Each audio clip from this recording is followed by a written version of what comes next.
conseil que moi j'ai à vous donner, c'est de passer par Made in China et de filtrer donc les transitaires de votre pays. Ensuite, d'entrer en discussion avec eux, afin de connaître toutes les modalités sur la livraison. Vous avez aussi la plateforme facebook.com. Facebook.com. Vous allez donc sur le site facebook.com. Ce n'est pas une plateforme à présenter. Alors, une fois sur la page facebook.com, vous avez donc la barre de recherche ici. Vous venez donc dans la barre de recherche et vous saisissez donc transitaire. Transitaire, vous ajoutez votre pays. Transitaire, vous ajoutez Chine plus votre pays. Ok, moi je suis au Togo, j'ajoute le Togo et je lance donc la recherche. Voilà, ici vous avez un transitaire ici, ok, un transitaire ici. Voilà, vous avez des transitaires. Voilà, tout ça là, ce sont des transitaires.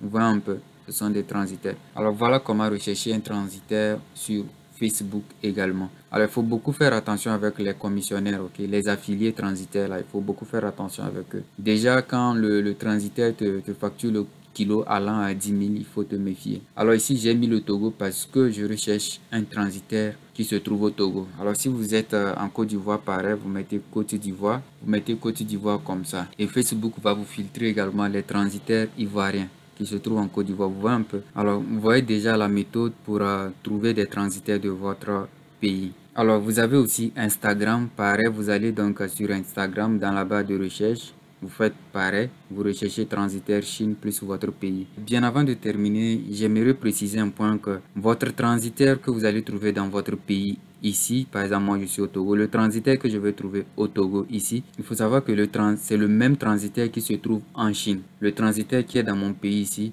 il a son bureau annexe en Chine. Et c'est ces entrepôts annexes qui se trouvent en Chine qui vont donc récupérer mon colis auprès de mon fournisseur chinois auprès de qui j'ai acheté mes colis. Eux, ils vont donc récupérer le colis là et après, ils vont donc transférer ce colis là vers mon pays.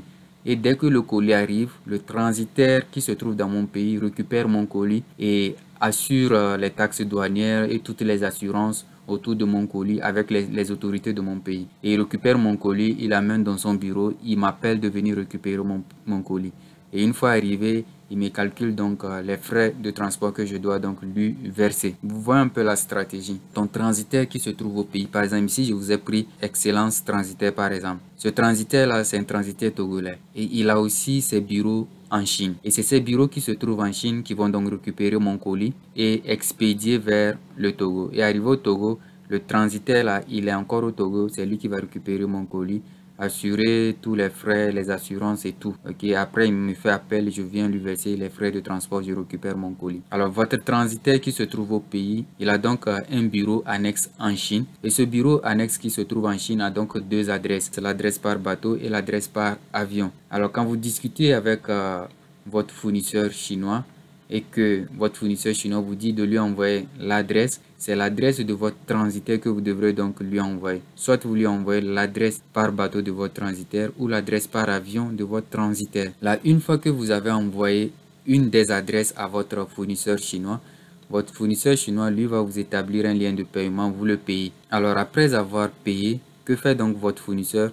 Il emballe donc votre colis dans un carton et l'adresse que vous lui avez fournie, il va donc prendre votre colis en direction vers l'adresse que tu lui as envoyée. Parce que l'adresse que tu lui as envoyée se trouve aussi en Chine. Il prend donc ton colis en direction vers cette adresse-là. Et il arrive donc à cette adresse et c'est ton transitaire qui va donc récupérer ton colis. Une fois que ton transitaire a récupéré ton colis depuis la Chine, tout de suite, ton transitaire sait si ton colis doit être expédié par bateau ou par avion. Parce que l'adresse que tu as fournie à ton fournisseur chinois va permettre à ton transitaire de savoir si c'est par bateau ou par avion qu'il doit expédier le colis là vers ton pays en Afrique. Alors voilà le point que je tenais également à préciser. On va donc passer sur le 7e module.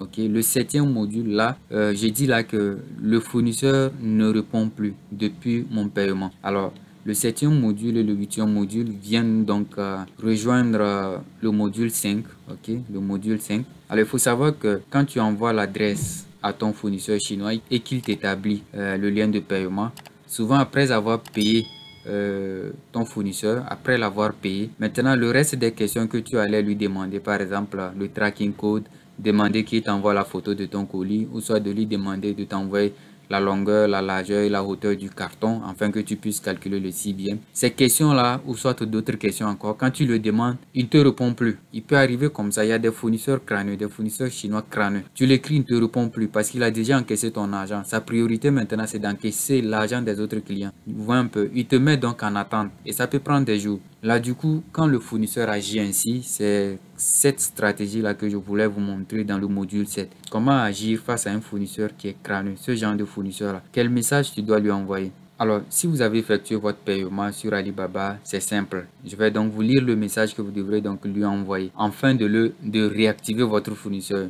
Et c'est sûr que si vous lui envoyez ce message-là, il va vous répondre parce que la majorité y répondent, parce que leur réputation est en jeu. Ok? Alors, je vais donc vous lire le message. Envoyez-lui juste un message. Vous lui dites tout simplement que, alors dites-lui qu'il est en train de perdre beaucoup pour les jours à venir du fait qu'il ne veut plus vous répondre. Alors si ça continue comme ça, avec ce silence, tu vas entamer la procédure de remboursement. Alors si le fournisseur reste toujours silencieux, allez dans vos commandes et faites une demande de remboursement. À 1000%, il va te répondre. Voyez un peu le message que vous devrez lui envoyer. Vous lui envoyez tout simplement un message que s'il continue à ne pas répondre, c'est qu'il est en train de vous perdre. Ok, parce qu'au début, vous l'avez fait savoir que vous voulez bosser avec lui pour le long terme. Déjà qu'il est dans le silence et tout, vous lui faites savoir qu'il est en train de perdre. Et si vous l'avez envoyé ce message et qu'il n'a pas réagi, maintenant, vous lui dites que vous allez maintenant entamer la procédure de remboursement vu qu'il est resté dans le silence. C'est sûr que quand vous allez lui envoyer le message que vous voulez entamer la procédure de remboursement, ça va le réactiver. Il va vous laisser un message. Alors s'il est plus crâneux que ça et qu'il ne vous répond pas, les amis, allez dans vos commandes Alibaba et entamez la procédure de remboursement. C'est clair qu'à 1000%, quand il va voir que tu as lancé la procédure de remboursement, c'est clair, à 1000%, il va te répondre. Alors ça, c'était un message ou les deux messages là pour réactiver un fournisseur crâneux qui ne vous répond plus après votre... Alors le module 8, encore, c'est une autre stratégie. Si le fournisseur tarde à livrer le colis vers votre transitaire, si le délai de livraison qu'il t'avait dit est dépassé, comment réagir? Par exemple, lors de ta discussion avec le fournisseur, tu as eu à lui demander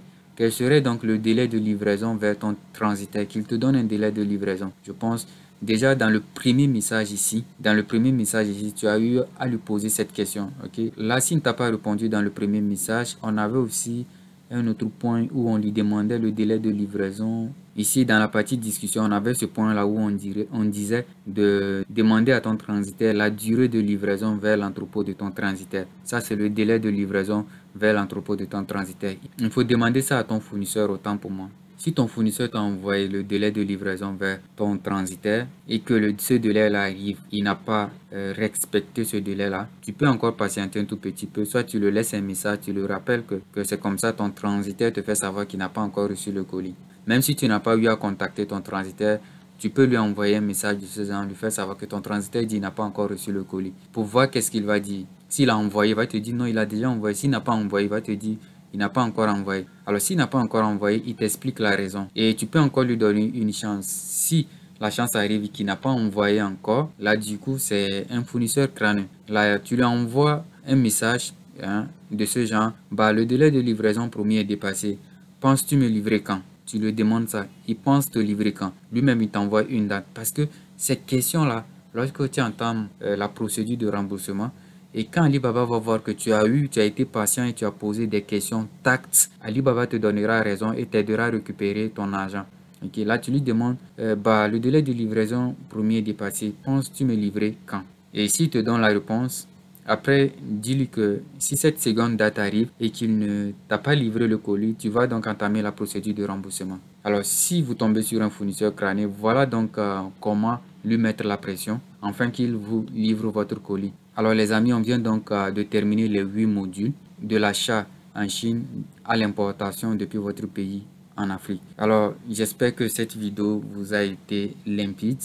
Okay. Si vous n'avez pas compris, s'il y a des zones sombres, vous avez donc l'espace commentaire. Laissez donc vos commentaires, je ne manquerai pas de répondre. Alors les commentaires pertinents, je vais donc les remonter à la hausse, si possible faire une vidéo là-dessus. Alors n'hésitez pas à poser vos questions. Alors pour ceux qui veulent aller encore beaucoup plus vite et beaucoup plus en profondeur, qui veulent vraiment devenir des experts en importation Chine-Afrique et des experts sur la vente en ligne, J'ai donc monté une formation de A à Z, une formation de plus de 100 vidéos, dans le but de vous expliquer l'importation complète de la Chine vers votre pays en Afrique. Et en plus de ça, je vous forme aussi comment devenir un expert dans la vente sur Internet, comment créer des différentes boutiques. Vous aurez tout. Vous avez plus de 100 vidéos qui vous forment donc dans ce domaine sur l'importation Chine-Afrique. Alors, je vais donc vous présenter cette formation. Alors, voilà donc la page de vente de la formation que j'ai mise en place. Ok, la formation, elle est complète, les amis. Elle est complète. Vous avez donc trois formations en même temps. Ok, vous avez la formation Chine-Afrique qui est donc expliquée sur un PC. Et ensuite, la formation Chine-Afrique également qui est donc expliquée sur un téléphone. Et vous avez la troisième formation qui est cash publicité. Okay, qui est cash publicité. Vous avez donc trois formations que j'ai donc mises en place afin de vous rendre des experts. Okay, des experts dans l'importation Chine. Alors, tous les avantages que vous devrez bénéficier dans cette formation, vous les avez donc ici. Et vous avez aussi nos différents moyens de paiement ici. Alors, la formation, normalement, doit coûter 90 000 francs CFA. Pour le lancement, je vous vends donc la formation à 22 500 francs CFA. Alors, si vous êtes prêt, vous pouvez donc passer à l'action. Et vous avez donc tous les détails, tout ce que vous allez découvrir dans cette formation que j'ai donc expliqué dans cette page de vente-là. Okay, vous pouvez donc venir jeter coup d'œil. Alors, si vous voulez prendre la formation, c'est simple. Hein. Vous allez donc rechercher un bouton ici, obtenir les trois formations à 22 500. Vous cliquez là-dessus. Ok, ça vous ramène donc sur cette page là. Ok, ça c'est la page de paiement. Ok, c'est manuel, le paiement est manuel. Soit vous m'envoyez votre argent par Western Union, ou soit vous me payez par PayPal, ou soit par EcoBank, ou soit par Move et T-Money. Vous pouvez aussi me payer par des crypto-monnaies. Alors si vous avez effectué votre paiement, vous cochez donc ici oui, j'ai déjà effectué le paiement, et vous cliquez sur le bouton, cliquez ici pour vérification de paiement. Et ici, vous allez donc renseigner vos informations et tout. Après, vous cliquez donc sur envoyer. Et moi, je vais donc vérifier, voir si vous avez vraiment payé. Si tout est OK, je vous intègre donc dans la formation. Vous aurez donc votre espace de cours sur notre site internet ecomreçute.com. OK? Et vous avez plus de 100 vidéos. Et après votre formation, je vous accompagne également. Vous avez une semaine d'accompagnement. OK? Mon équipe va vous accompagner pendant une semaine. Alors si vous êtes intéressé, vous avez donc le lien dans la barre de description, vous achetez la formation et boum, on se croise donc de l'autre côté.